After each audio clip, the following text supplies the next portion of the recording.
Hey guys, welcome to another edition of Gamingnight. This is going to be a new series. Games. This is awesome games in my collection, and this is basically telling you why it's in my collection. If I remember where I got it from, I'll tell you that as well, and what my game group thinks about it, what I think about it, and the mechanics of the game, what makes it great. What's the game about, and not exactly how to play it per se, but kind of go over some of the mechanics of the game and some of the playability factors of it. What type of game is it good for? If it's for family, and what kind of mechanics. I already said it. The general gist of everything. So it's going to be a more lengthier videos because of the fact that I'm actually going to be doing this from my thoughts. So anyways, the first game is going to be Spurs. Games are going to be in no particular order. I'm just going to grab one and explain them. But Spurs was a game that we found out about by accident. We went to Fun and Games and we bought a game from Fun and Games, and then later on down the road they did a recommendation for this game and said that this is something you might be interested in.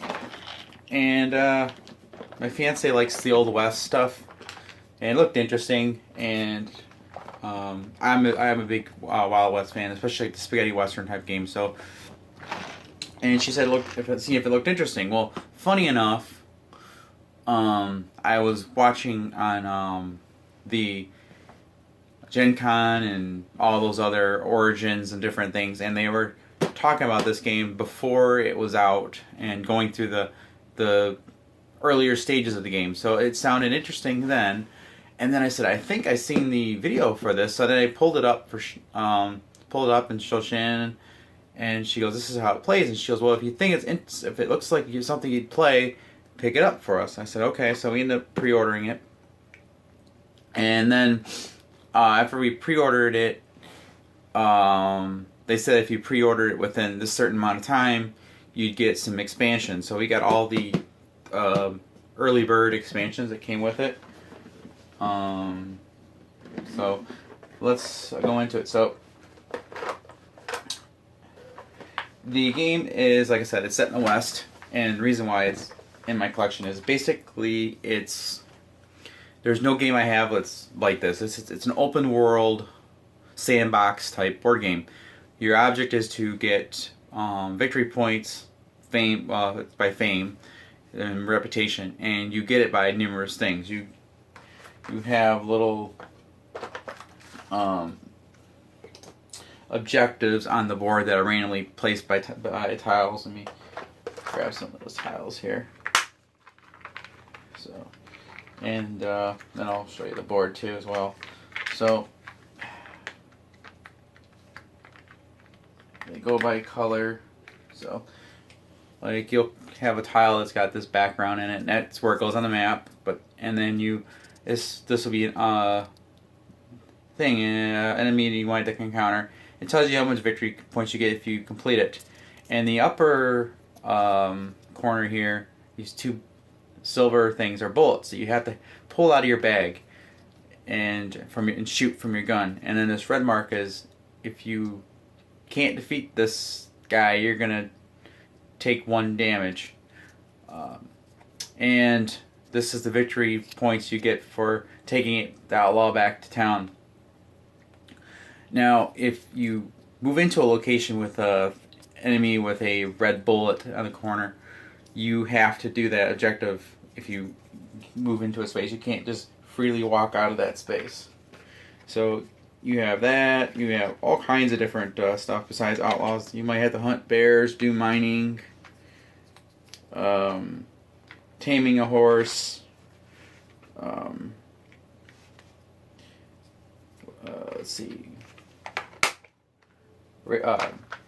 Gathering cattle. Now, for the horse riding and the cattle mini games, you have this little mini board. So, and then you might go and find desperados out in the things. So you have like a little desperado deck, and you got like Lazy Eye Arthur, and you get to choose which bullet you want to use to try to push him in. So you might have to decide like which bullet you have more of and use that. So there's desperados. And they're all kind of like themed after like spaghetti westerns and other westerns, like Cool Hand, Chuck, and so they're all kind of like references to western movies and spaghetti westerns. And let's see what else. I'm gonna go over a lot of the stuff with you guys because this game's pretty interesting. And then we got the saloon cards. So you can actually physically go into the saloon in different towns on the board. And you might have a rifle shooting contest.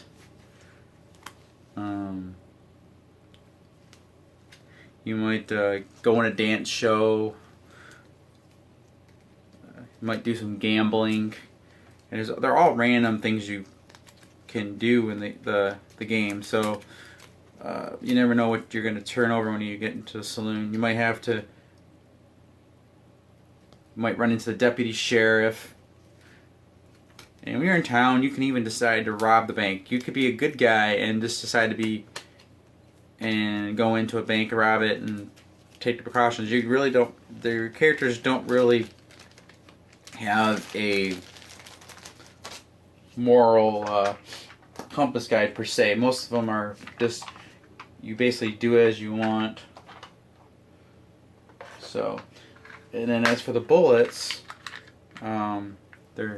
you actually physically draw these out of your bag, and you have a certain amount that you start with.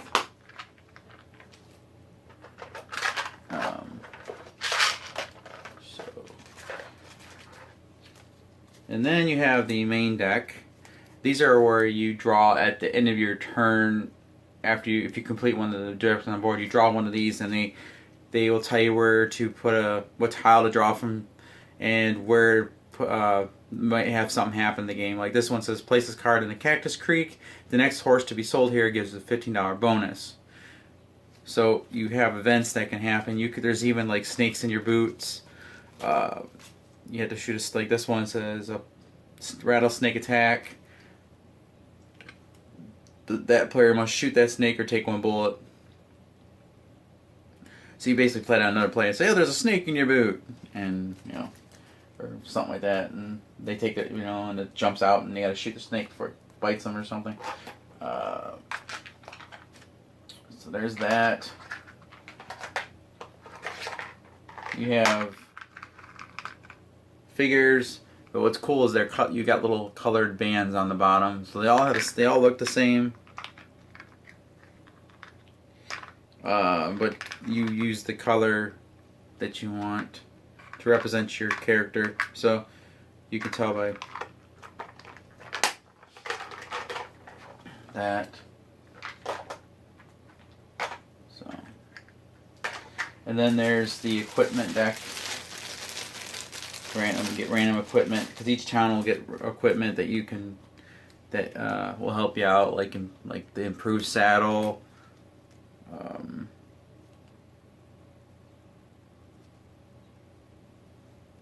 You add more bullets to your bag. Improve ammo. So it's really kind of like important you do a little bit of everything in the game. Let's see. Gotta put that back where it goes.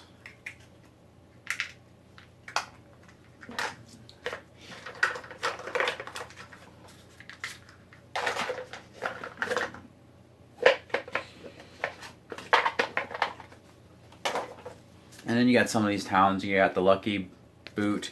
And you can place these anywhere on the board you want, and wherever that arrow points to, that's the spot where the town's at. So you can move you don't have have the towns in the same spot in the game. You can move them around. And this is the victory board. You're tracking your points. You can play a short game, a long game, or a very long game. You can customize the game length.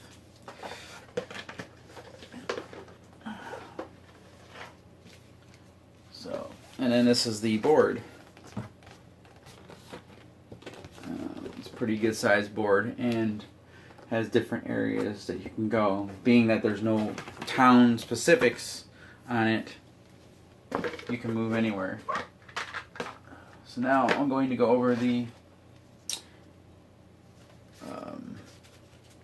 now some of these are not going to be in the main game because they were part of a expansion. So they got you got the gunslinger here. I'm pretty sure he's part of the original one.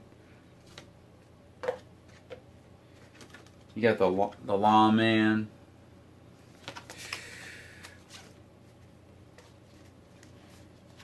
You got the bandit. He already is an outlaw. Got a hunter, and they all have different stats on the bottom, and the cowboy, and they tell you a lot of different things. Like this tells you what bullets you will put in your bag. You'll always have. That's your riding ability,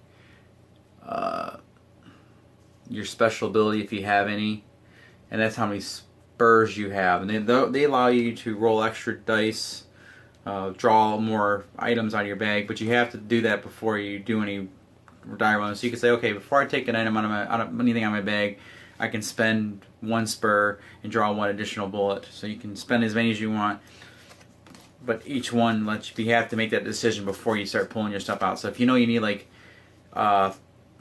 2 brown bullets and you got 4 in your bag and you're pulling 3 out and you got a whole bunch of other bullets, you want to calculate your odds and decide how many spurs you want to spend before you draw out, because you might waste them, especially if you're going to take an injury. And the way injuries work in the game is you have these red bullets they're basically missed bullets, but for every injury you take, you put 1 in your bag. Up to, I think the maximum you can take is 3 injuries, and you can't take any more. But they're basically bullets that are wasted when you pull them out, so it's like they don't help you, and they count against you, because if you pull out a red bullet, it's a miss, and it's kind of like similar to you fumbling for your gun and trying to pull it out, so you're injured. And these are when you mine for gold, and this is rocks. So you basically mine. And the other cool thing about this game is that you can actually duel another player. So if you're on the same space as another player, you can challenge them to a duel. And you basically each are going to have your bag, and you're going to basically say, okay, one player is going to say draw, and one hand holds the bag, and the other is going to physically pull the bullet out and put it on the table, and you got to play it face up, the bullet, and whoever you choose what color bullet you want to use, and the first player to get 2 shots, I believe, or wins the duel. And then you can take stuff from them, or just do it to gain fame. But if you take stuff from them, you're going to become you get a what do they call it, a wanted thing. You get a little wanted token right here, and that means you're wanted, and you will now have a bounty on your head. So if someone takes you out, they'll get the bounty. So it's a way to get victory points and all that, and money for claiming it. So yeah, this is and the game plays pretty well. There's really no the box says 14 and up, but I could say a 12-year-old, 11-year-old, because there's really nothing inappropriate per se, unless you want to say going to a bar or something. You might not want to, or if you don't, you don't want your, because it's not really graphic. You're not really physically. There's no blood or anything like that. But the theme might not be something you want your younger ones to partake in, but I mean, I didn't really find anything inappropriate. But 14 and up, I guess, is what they're recommending. But I could say my niece and nephew, they were like 10 and 12, at the time we had this, and it was fine for them. I just think that the age limit is mostly just for those that might not want, the theme might be a little bit too not family, more like PG-13 type stuff. But there's really nothing. Everything is implied, like the dancing and buying a round of drinks. I mean, it doesn't necessarily have to imply alcohol, but they do say that. And I think it's because of the characters with the cigars in their mouth. I think is the other reason why they put the age group a little higher, because they don't want to encourage youngers to want to smoke, I guess. But other than that, I really don't see a reason why you couldn't let youngers play this. And this was definitely a hit in our group all around. And we had a lot of fun playing this. In fact, they even came out with a recent expansion, so we picked that up because it adds female characters now to the game, and then it adds a train deck and some more tiles for the game, so it makes it a little bit more of a variety. Not that there's not a lot of variety as it is.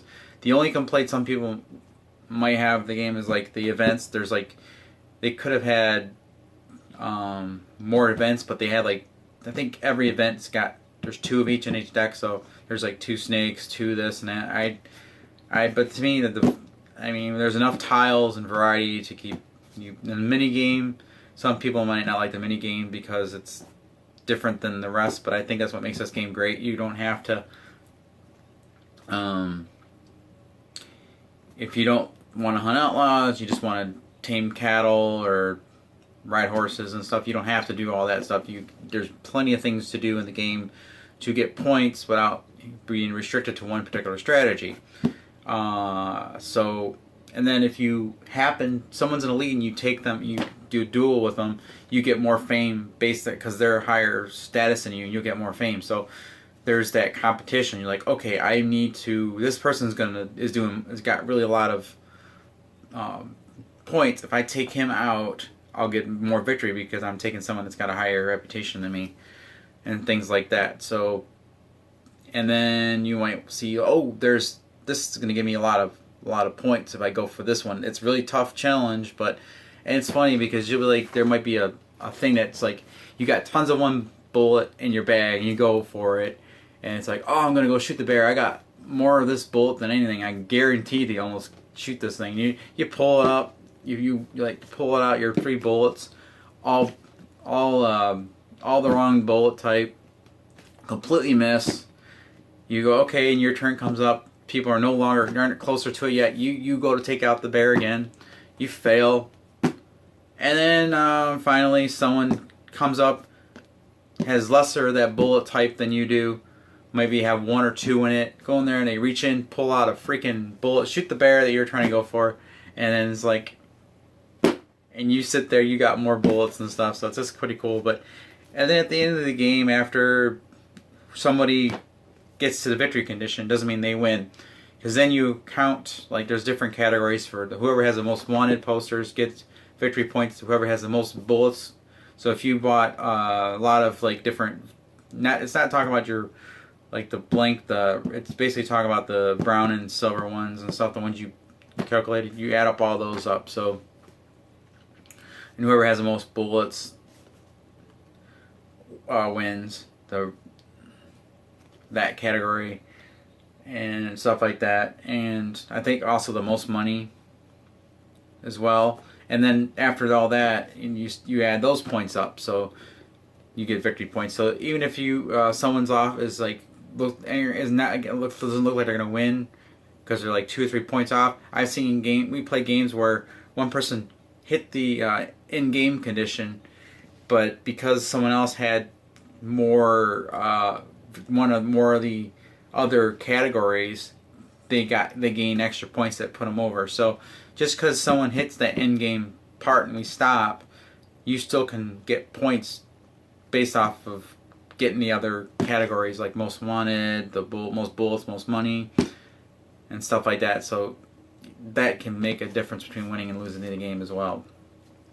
So, yeah, this is Spurs, and this is definitely one of the games that we really like in our collection.